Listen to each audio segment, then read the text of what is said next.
ଆପଣ ଯଦି properly dedication ସହିତ ପଢ଼ାପଢ଼ି କରୁଥିବେ ତ ନିହାତି ଭାବରେ 2026 ଆପଣମାନେ ମାନିଯାଆନ୍ତୁ ଆପଣଙ୍କୁ ସିଲେକ୍ସନ୍ ହେଇଯିବ। ଆପଣ ଯଦି ପ୍ରପରଲି ଟାଇମଲି ୟୁଟିଲାଇଜ୍ କରି ପଢ଼ାପଢ଼ି କରୁଥିବେ ବହୁତ ସାରା। ମୁଁ ଆପଣଙ୍କୁ ଅଲରେଡ଼ି ବି କହିଦେଇଛି ଆପଣଙ୍କ ଟାଇମ୍ କେତେବେଳେ ଆସିବ ଆପଣ ନିଜେ ବି ନିଜେ ବି ଜାଣିପାରିବେନି। ତେଣୁ ଆପଣ କଣ୍ଟିନ୍ୟୁଅସଲି ପଢ଼ାପଢ଼ି ଉପରେ ଫୋକସ୍ କରନ୍ତୁ। ଏଇ ଭିଡ଼ିଓ ମାଧ୍ୟମରେ ମୁଁ ଆପଣଙ୍କୁ ପୁରା ଡିଟେଲ୍ସ କହିଦେବି କେତେ କ'ଣ ପୋଷ୍ଟ ଆସିବ, କେତେଟା ପୋଷ୍ଟ କେବେ ଆପ୍ଲାଏ ହେବ ଏବଂ ମୁଁ ପୁରା ଡିଟେଲ୍ସ କହିଦେବି। ଫାର୍ଷ୍ଟ କଥା ହେଲା କି ଏସ୍ଏସ୍ସି ଓକେ ଯେଉଁମାନେ ଆପଣମାନେ ଏସ୍ଏସ୍ସି ଏମ୍ଟିଏସ୍ ଆପ୍ଲାଏ କରିବେ ଆପଣ ଜାଣିଥିବେ 4 ଫେବୃଆରୀର ଏକ୍ଜାମ୍ ଡେଟ୍ ଅଛି। ଯେଉଁମାନେ ଆପ୍ଲାଏ କରିଛନ୍ତି ତ ନିହାତି ଭାବରେ ଆପଣମାନେ କଣ୍ଟିନ୍ୟୁ ଉପରେ ପଢ଼ାପଢ଼ି କରନ୍ତୁ ଏବଂ ଯେଉଁମାନେ ଏସ୍ଏସ୍ସି ଜିଡି ମଧ୍ୟ ଆପ୍ଲାଏ କରିଛନ୍ତି ସେମାନଙ୍କର 23 ଫେବୃଆରୀ 2026ରୁ ଏକ୍ଜାମ୍ ମଧ୍ୟ ଟେଣ୍ଟାଟିଭ୍ ଓକେ। ତ ଆପଣଙ୍କର କହିବାର ଏଇକି ଯେ ଆପଣମାନେ କଣ୍ଟିନ୍ୟୁ ପଢ଼ାପଢ଼ି କରନ୍ତୁ। ଯେତେ ପ୍ରକାର ଆପଣମାନେ ସେଣ୍ଟ୍ରାଲ୍ ଗଭର୍ଣ୍ଣମେଣ୍ଟ ହେଉ ଷ୍ଟେଟ୍ ଗଭର୍ଣ୍ଣମେଣ୍ଟ ହେଉ ଜିକେ ହେଇଗଲା ବା ଆପଣଙ୍କ ମ୍ୟାଥ୍ ହେଇଗଲା, ରେଜନିଂ ହେଇଗଲା, ଇଂଲିଶ ହେଇଗଲା ଆପଣଙ୍କର ସିଲାବସ୍ ପ୍ରାୟତଃ ସେମ୍ ରହୁଛି। ତ ତେଣୁ ଆପଣମାନେ ପଢ଼ାପଢ଼ି ଫୋକସ୍ କରନ୍ତୁ। ଯେକୌଣସି ଆପଣ ନୋଟିସ୍ ଯେକୌଣସି ଜବ୍ ଯେକୌଣସି ମାନେ ନୋଟିସ୍ ଆସିଲେ ଯେଉଁ ଜବ୍ ହଉ ଗ୍ରୁପ୍ ବି ହଉ ଗ୍ରୁପ୍ ସି ହଉ ଆପଣମାନେ ଆପ୍ଲାଏ କରନ୍ତୁ। ଆପଣମାନେ ଏକ୍ସପିରିଏନ୍ସ ନିଜକୁ ରଖନ୍ତୁ। ନିହାତି ଭାବରେ ଆଜି ନହେଲେ କାଲି ଆପଣଙ୍କ ନିହାତି ଭାବରେ ସିଲେକ୍ସନ୍ ହେବ ଓକେ। ସିଲେକ୍ସନ୍ ଆପଣ ଜାଣିଥିବେ ସିଲେକ୍ସନ୍ କେବଳ ଭଗବାନ କରୁନାହାନ୍ତି ଆପଣଙ୍କ ପରି ମଧ୍ୟ ମଣିଷ ସିଲେକ୍ସନ୍ ହେଉଛନ୍ତି। ଆପଣମାନେ ଏଇ ଭାବନ୍ତି ଇଏ ଭଲ ପଢ଼ୁଛି ୟାର ସିଲେକ୍ସନ୍ ହେବ ମୁଁ ଭଲ ପଢ଼ୁନି। ଆପଣ କେବେ ବି ନିଜକୁ କମଜୋରି ଭାବନ୍ତୁ ନାହିଁ କିମ୍ବା କାହାକୁ ଦେଖି କମଜୋରି କୁହନ୍ତୁ ନାହିଁ। ତ ଆପଣମାନେ ଜାଣିଥିବେ କଥାରେ ଅଛି ଶତ୍ରୁକୁ କେବେ ବି କମଜୋରି ଭାବିବେ ନାହିଁ। କେତେବେଳେ କ'ଣ ହେଇଯିବ ଆପଣ କେବେ ବି ଜାଣିପାରିବେନି। ହୁଏତ ଆପଣମାନେ ଆଜି ରିଚ୍ ହେଇଛନ୍ତି ଗୋଟେ ଗରିବ ଲୋକକୁ ଦେଖେଇକି ହାତ ଟେକିକି କହୁଥିବେ ହୁଏତ କାଲି ଆପଣ ମୁଁ ବହୁତ ଜାଗାରେ ଆପଣମାନେ ଦେଖିଥିବେ କି ଶୁଣିଥିବେ ଓକେ। ଆଜି ନହେଲେ କାଲି ଆପଣଙ୍କର ତାଙ୍କର ମଧ୍ୟ ଟାଇମ୍ ମଧ୍ୟ ଆସିଯିବ। ତେଣୁ ଆପଣଙ୍କ ଟାଇମ୍ କେତେବେଳେ ଆସିବ ଜାଣିପାରିବେ ନାହିଁ। ତ ଆପଣ କଣ୍ଟିନ୍ୟୁ ଉପରେ ପଢ଼ାପଢ଼ି କରନ୍ତୁ। ମୁଁ ବେଶୀ କିଛି କହୁନି। ଯେଉଁମାନେ ଯାହା ବି ଆପ୍ଲାଏ କରିଛନ୍ତି ବର୍ତ୍ତମାନ ଟାଇମ୍ରେ ଆପଣଙ୍କର ବହୁତ ସାରା ପାଖାପାଖି OSSC ପାଖାପାଖି 5000 ପ୍ଲସ୍ ପୋଷ୍ଟ ମଧ୍ୟ ଅଲରେଡ଼ି ବାହାର କରିସାରିଲେଣି। କ'ଣ କ'ଣ ପୋଷ୍ଟ ଅଲରେଡ଼ି 7 ତାରିଖ ଜାନୁଆରୀ 7ରେ ଆପ୍ଲାଏ ଷ୍ଟାର୍ଟ ହେବ। ଆପ୍ଲାଏ ତାର 29 ଥିଲା 30 ଥିଲା ଏକ୍ସଟେଣ୍ଡ ହେଇକି 7 ଜାନୁଆରୀ କରିସାରିଲାଣି।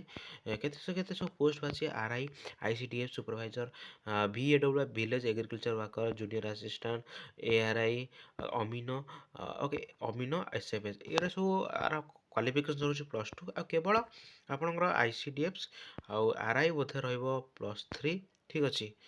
ଆପଣଙ୍କୁ ଏଠି ଦେଖେଇ ଦେଉଛି ଆପଣଙ୍କର ଏଇଠି ଟୋଟାଲ୍ସ ଆପଣଙ୍କ କ୍ୱାଲିଫିକେସନ୍ ସବୁ କିଛି ଡିଟେଲ୍ସ ମଧ୍ୟ ଆମ ଟେଲିଗ୍ରାମ ଗ୍ରୁପ୍ରେ ମଧ୍ୟ ପ୍ରୋଭାଇଡ଼ କରିଦେଇଛି। ନହେଲେ ଆପଣ ଓର୍ଥ ପଲିସି ୱେବସାଇଟ୍ରୁ ଯାଇକି ଆପଣମାନେ ଡାଉନଲୋଡ଼ କରିକି ଆପଣ ନିଜେ ମଧ୍ୟ ପଢ଼ିପାରିବେ ଠିକ୍ ଅଛି। ଅନଲାଇନ୍ ଡେଟ୍ ହେଉଛି 7 ତାରିଖ ଓକେ। ଲାଷ୍ଟ ହେଉଛି 31 ତାରିଖ। ଆପଣ ନିହାତି ଭାବରେ ପୂର୍ବରୁ ମଧ୍ୟ ଆପ୍ଲାଏ କରିଦିଅନ୍ତୁ ଓକେ। ପୁରା ଡିଟେଲ୍ସ ମଧ୍ୟ ଆପଣଙ୍କୁ କହିଦେଉଛି। ହଁ ଆର କ୍ୱାଲିଫିକେସନ୍ ଓକେ ଜୁନିୟର ଆସିଷ୍ଟାଣ୍ଟ +3 ଅଛି ଓକେ। ଆଉ ଆପଣଙ୍କ ଭିଲେଜ ଏଗ୍ରିକଲଚର +2 ସାଇନ୍ସ ନହେଲେ +2 vocational course okay any agriculture related ଯାହାବି ICDFରେ ମଧ୍ୟ ମୁଁ କହିଥିଲି ICDF +3 RIରେ +3 ଏବଂ VAW ଆପଣଙ୍କର ଜୁନିୟର ଆସିଷ୍ଟାଣ୍ଟରେ +3 ଠିକ୍ ଅଛି। ଆଉ ସବୁ +2 ଓକେ। ତ ଏଜୁକେସନ୍ କ୍ୱାଲିଫିକେସନ୍ ମଧ୍ୟ ଚାହିଁଲେ ଆପଣ ଜାଣିଥିବେ age relaxation 5 years age relaxation ହେଉଛି SC ST ବା SC BC ମାନଙ୍କ ପାଇଁ ଠିକ୍ ଅଛି। ଆଉ ସେ ଏଜ୍ ମଧ୍ୟ କହିଦେଇଛି 1 ଜାନୁଆରୀ 2025 ସୁଦ୍ଧା ଆପଣଙ୍କୁ 21-42 ବର୍ଷ ହେବ ଷ୍ଟାଟିକ୍ SFS ଆଉ ଅମିନ ARI ହେଉଛି ଓକେ 20ରୁ 42 ବର୍ଷ ମାନେ 5 ବର୍ଷ ପୁଣି age relaxation SC ST SC BC ମାନଙ୍କ ପାଇଁ। ସେଭଳି ଜୁନିୟର ଆସିଷ୍ଟାଣ୍ଟ 21ରୁ 42 ଆପଣଙ୍କର VAW 21ରୁ 42 ICDS ହେଉଛି 21ରୁ 42 RI ହେଉଛି 20ରୁ 42 ଓକେ। ଆପଣ ଜାଣିଲେ ଆର ୱେବସାଇଟ୍କୁ ଯିବେ ଠିକ୍ ଅଛି ଓକେ। ୱେବସାଇଟ୍କୁ ଆସିବେ ମାରିବେ ଗୁଗଲରେ the online registration and re-registration application for CRA 2025 and CRA 2025 second in here by rescheduled to be started for 7 January 2026 okay. ଆପଣ 7 ଜାନୁଆରୀ ଆପ୍ଲାଏ ହେବେ। ଯେଉଁମାନେ ଆପ୍ଲାଏ କରିଛନ୍ତି ଆପ୍ଲାଏ ଅନଲାଇନ୍ ଉପରେ କ୍ଲିକ୍ କରି ଆପ୍ଲାଏ କରିପାରିବେ। ଯେଉଁମାନଙ୍କର ଅଲରେଡ଼ି ଆଇଡି ଅଛି ଲଗ୍ଇନ୍ କରିକି ଆପଣମାନେ ଆପ୍ଲାଏ କରିପାରିବେ ଠିକ୍ ଅଛି। ଇଏ ଥିଲା ଆଉଟ୍ ପୋଷ୍ଟ ପୋଲିସ ମଧ୍ୟ କଣ୍ଡକ୍ଟ କରୁଛି ଫରେଷ୍ଟର ଲାଇଭଷ୍ଟକ୍ ଇନ୍ସପେକ୍ଟର ମାନେ ଗୋଟେ ଭିଡ଼ିଓରେ ପୁରା ଡିଟେଲ୍ସ ମଧ୍ୟ କହିଦେବି ଠିକ୍ ଅଛି। ଫରେଷ୍ଟର SIS କନଷ୍ଟେବଲ୍ ଠିକ୍ ଅଛି। ଏଇଟା ବି 7 ଜାନୁଆରୀ ଆପ୍ଲାଏ ଷ୍ଟାର୍ଟ ହେବ ଠିକ୍ ଅଛି। ଆପଣଙ୍କୁ ଏଇଠି କହିଦେଉଛି ଓକେ ଫରେଷ୍ଟ ଗାର୍ଡ଼ ଆଉ ଆପଣଙ୍କ SIS କନଷ୍ଟେବଲ୍। ଫରେଷ୍ଟର ଆପଣଙ୍କର ପ୍ଲସ୍ ଟୁ ସାଇନ୍ସ ରହୁଛି, ଫରେଷ୍ଟ ଗାର୍ଡ଼ ରହୁଛି ଆପଣଙ୍କ 10th ପାସ୍, ଆଉ ଏସ୍ କନଷ୍ଟେବଲ୍ +2 ପାସ୍ ରହିବ।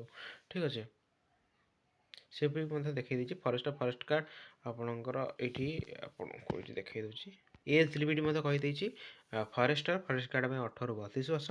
ଆପଣ ଜାଣିଥିବେ ଓଡ଼ିଶାରେ SC ST ଓ SC BC ମାନଙ୍କ ପାଇଁ 5 ବର୍ଷ ରିଜର୍ଭେସନ୍। ଯେଉଁମାନେ SC ST SC କାଷ୍ଟରୁ ବିଲଙ୍ଗସ୍ କରୁଛନ୍ତି ସେମାନଙ୍କର 18ରୁ 37 ବର୍ଷ। ଯେଉଁମାନେ ଜେନେରାଲ୍ 18ରୁ 32 ବର୍ଷ ଫରେଷ୍ଟ ଗାର୍ଡ଼ ପାଇଁ। ଆଉ SS କନଷ୍ଟେବଲ୍ ପାଇଁ 21ରୁ 32 ବର୍ଷ। ଆଉ SC ST SC BC ପାଇଁ 21ରୁ 37 ବର୍ଷ। ଓକେ, ଏଜ୍ କାଲକୁଲେସନ୍ ହେବ 1/2025। ଆପଣ ଜାଣିଥିବେ କ୍ୱାଲିଫିକେସନ୍ କହିଦେଲେ, ଆପ୍ଲାଏ ଡେଟ୍ ମଧ୍ୟ କହିଦେଲେ, ଆଉ ବେଶୀ କିଛି କହୁନି। ଆଉ ଗୋଟେ କଥା କହୁଛି କି ଆପଣମାନେ ଜାଣିଥିବେ, ଓକେ, ଆପଣ ଜାଣିଥିବେ ଓଡ଼ିଶା ପୋଲିସ ରିକ୍ରୁଟମେଣ୍ଟ 2025ରେ ଆସିବା କଥା, ଏପର୍ଯ୍ୟନ୍ତ କ'ଣ ପାଇଁ ଆସିନି? ୱେବସାଇଟ୍ ମଧ୍ୟ ବୋଧେ କାମ କରୁନି।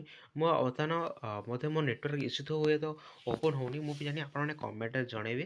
ଓଡ଼ିଶା ପୋଲିସ ମୋର 31 ଡିସେମ୍ବର 2025ରୁ ୱେବସାଇଟ୍ ଓପନ୍ ହେଉଛି। ମୋ ମୋବାଇଲ୍ ଓପନ୍ ହେଉନି କି ମୋର ଲ୍ୟାପଟପ୍ରେ ଓପନ୍ ହେଉନି। ଆପଣଙ୍କ ମୋର ଯେତେବେଳେ କିଛି ଓପନ୍ ହେଉଛି ଆପଣ ନିହାତି ଭାବରେ ଜଣାଇବେ। ହୁଏତ ସେଇଟା ନୋଟିଫିକେସନ୍ ଅଲରେଡ଼ି ଆସିଯାଇଛି। ମୋ ଆଶା, କାହିଁକିନା ସେଇଟା ଆସିବାର ମାନେ 19% ମଧ୍ୟ ଚାନ୍ସ ଥିଲା। ଆପଣ ସେ ଅନୁସାରେ ପଢ଼ାପଢ଼ି କରନ୍ତୁ। ଦେଖ, ବହୁତ ସାରା ପୋଷ୍ଟ ମଧ୍ୟ ଆସିଲା ହାରି। ଯେଉଁମାନେ +2 ପାସ୍ କରୁଛନ୍ତି ଆପ୍ଲାଏ କରିପାରିବେ, ଯେଉଁମାନେ 10 ପାସ୍ କରୁଛନ୍ତି ଫରେଷ୍ଟ ଗାର୍ଡ଼ ଆପ୍ଲାଏ କରିପାରିବେ, ଯେଉଁମାନେ +3 ଆପ୍ଲାଏ କରୁଛନ୍ତି ଆପଣ ସବୁ ମଧ୍ୟ ଆପ୍ଲାଏ କରିପାରିବେ। ଠିକ୍ ଅଛି, ଆପଣମାନଙ୍କୁ ହଁ ଆଉ ଗୋଟେ କଥା କହିଦେଉଛି, ଫରେଷ୍ଟ ଗାର୍ଡ଼, ଫରେଷ୍ଟର ଆଉ ଆପଣଙ୍କର SS କନଷ୍ଟେବଲ୍ ଫିଜିକାଲ୍ ଜବ୍ ରହୁଛି। ଆପଣମାନେ ମଧ୍ୟ ଫିଜିକାଲ୍ ମଧ୍ୟ ଟିକେ ମର୍ଣ୍ଣିଂରୁ ଫିଜିକାଲ୍ କରନ୍ତୁ ଏବଂ ପଢ଼ାପଢ଼ି ଉପରେ ଫୋକସ୍ କରନ୍ତୁ। ଆପଣଙ୍କୁ ମଧ୍ୟ ସିଲାବସ୍ ଅଲରେଡ଼ି ମଧ୍ୟ କହିଦେଇଛି। ଯେତେ ସବୁ ଏକ୍ଜାମ୍ ହେଉଛି ସିଲାବସ୍ ସେମ୍ ରହିବ। ଠିକ୍ ଅଛି, ମ୍ୟାଥ୍ ହଉ, reasoning, English, okay, Odia grammar, computer, ଏତେ ସବୁ ରହେ। ଠିକ୍ ଅଛି, ଆପଣ ଓଡ଼ିଶା ପୋଲିସ ହେଇଗଲା। ଦେଖ, ଆପଣଙ୍କ ଯେଉଁମାନେ ଆକ୍ଚୁଆଲି ପୁରା ଟାଇମ୍ ଦେଇଦେଉଥିବେ, ଆକ୍ଚୁଆଲି ପ୍ରକୃତରେ ପ୍ରିପାରେସନ୍ କରୁଥିବେ, ତାଙ୍କର SSC GD ଏକ୍ଜାମ୍ ଥିବ, ବା ଆପଣଙ୍କର SSC MTS ଏକ୍ଜାମ୍ ଥିବ, ତାପରେ ମଧ୍ୟ ଆଜି ମଧ୍ୟ ମାନେ ଅଲରେଡ଼ି ଆପ୍ଲାଏ ହେଲା। ଆପଣ ସେ ଅନୁସାରେ ନିଜକୁ ପ୍ରିପାରେସନ୍ କରି ସବୁ ଏକ୍ଜାମ୍ ଦେଉଥିବେ, ପଢ଼ାପଢ଼ି ଉପରେ ଫୋକସ୍ କରୁଥିବେ, ଫେଲ୍ ହେଉଥିବେ, ନିଜ ଭୁଲକୁ ଦେଖୁଥିବେ, ନିଜ ଭୁଲ ମାନେ କ'ଣ, ନିଜ ଭୁଲ ଦେଖିକି ଟିକେ ସାକ୍ରିଫାଇ କରିକି ଆପଣ ଆଗକୁ ଯାଉଥିବେ, ତ ନିହାତି ଭାବରେ ଗୋଟେ ଦିନ ଆସିବ ଆପଣ ନିହାତି ଭାବରେ ସିଲେକ୍ସନ୍ ନେଇକି ଯିବେ। କେହି ବି ଆପଣ ପୁଣି ଗ୍ରୁପ୍ ଡି ମଧ୍ୟ ଭ୍ୟାକେନ୍ସି କ'ଣ ଶୁଣିବାକୁ ମିଳିଛି, ଗ୍ରୁପ୍ ଡି ଭ୍ୟାକେନ୍ସି ପାଖାପାଖି ବୋଧେ 20,000 ନା 22,000 ପ୍ଲସ୍ ମଧ୍ୟ ଆସିଯିବ। ବହୁତ ସାରା ଭ୍ୟାକେନ୍ସି ମଧ୍ୟ ଓଡ଼ିଶା ପୋଲିସ ମଧ୍ୟ ଭ୍ୟାକେନ୍ସି ମଧ୍ୟ ମୋତେ ଲାଗୁଛି, ଯଦି ବି 31 ଜାନୁଆରୀ ଆସିନଥିବ, ଏଇ ଜାନୁଆରୀ ଫେବୃଆରୀ ମାସରେ ମଧ୍ୟ ଆସିଯାଇଥିବ। ଠିକ୍ ଅଛି, ଆଶା କରୁଛି। ଯଦି ଆସିବନି ତାହେଲେ ପିଲା ମଧ୍ୟ କେସ୍ କରିବେ, ସେଇଟା ତ ସମସ୍ତେ 100% ଜାଣିଛୁ, ଯଦି ମାର୍ଚ୍ଚ ସୁଦ୍ଧା ଆସିବ ନାହିଁ। ଓକେ, ଆଶା ଅଛି ଆସିଯିବ। ଆଉ ମଧ୍ୟ ଜେଲ୍ ୱାର୍ଡ଼ର ମଧ୍ୟ ଭ୍ୟାକେନ୍ସି ମଧ୍ୟ ଆସିବାର ଥିଲା, ବଟ୍ ଆସିନାହିଁ।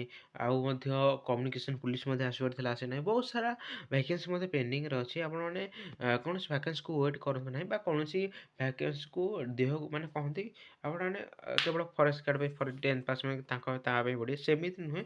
ଆପଣ ସବୁ ଲେବୁଲ୍ର କ୍ୱେଶ୍ଚିନ୍ ସଲ୍ଭ କରନ୍ତୁ। ଠିକ୍ ଅଛି, ସବୁ ମାନେ ଏକ୍ଜାମ୍ ଦିଅନ୍ତୁ, କ୍ୱେଶ୍ଚିନ୍ କେଉଁ ଭଳିଆ ଲେବୁଲ୍ ପଡ଼ୁଛି ଦେଖନ୍ତୁ।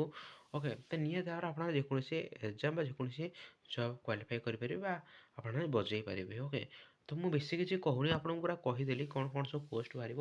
ଆଗକୁ ଯାହା ବି ପୋଷ୍ଟ ପାଉଛି ଆମ ଟେଲିଗ୍ରାମ୍ ଗ୍ରୁପ୍ରେ ଜଏନ୍ ହେଇଯାଆନ୍ତୁ। ମୁଁ ଆପଣଙ୍କୁ ନୋଟିଫିକେସନ୍ ହଉ ବା ଅପଡ଼େଟ୍ ମଧ୍ୟ ଦେଇଦେବି।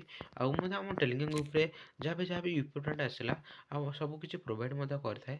ଆପଣ ନିହାତି ଭାବରେ ଆମ ଟେଲିଗ୍ରାମ୍ ଗ୍ରୁପ୍ରେ ମଧ୍ୟ ଜଏନ୍ ହେଇଯାଆନ୍ତୁ। ଡେସ୍କ୍ରିପ୍ସନ୍ ବକ୍ସରେ ମଧ୍ୟ ଲିଙ୍କ୍ ମିଳିଯିବ। ଓକେ, ତ ଆଶା କରୁଛି। ହଁ, ଆଉ ଗୋଟେ କଥା, OSS ସିଜିଏଲ୍ ମଧ୍ୟ ଆପଣ ଜାଣିଥିବେ, ଅଲରେଡ଼ି ବି ଆପ୍ଲାଏ ହେଉଛି, ତ ଆପଣମାନେ ମଧ୍ୟ ଆପ୍ଲାଏ କରିକି ଆପଣମାନେ ମଧ୍ୟ ପଢ଼ାପଢ଼ି ଉପରେ ଫୋକସ୍ କରୁଥିବେ। ଠିକ୍ ଅଛି, ମୁଁ ବେଶୀ କିଛି କହୁନି। ଓକେ, ଆପଣମାନେ ପଢ଼ାପଢ଼ିରେ ଫୋକସ୍ କରନ୍ତୁ। ଓକେ, ନିହାତି ଭାବରେ 2026ରେ ଆଇ ହୋପ୍, ମୁଁ ଆଶା କରୁଛି ଆପଣମାନେ ନିହାତି ଭାବରେ ବହୁତ ଜଲ୍ଦି ସିଲେକ୍ସନ୍ ହେଇଯିବ। ଓକେ, ତ ରହୁଛି, ଦେଖ ନେକ୍ସଟ ଭିଡ଼ିଓ। ସେଥିପାଇଁ ଜୟ ଜଗନ୍ନାଥ।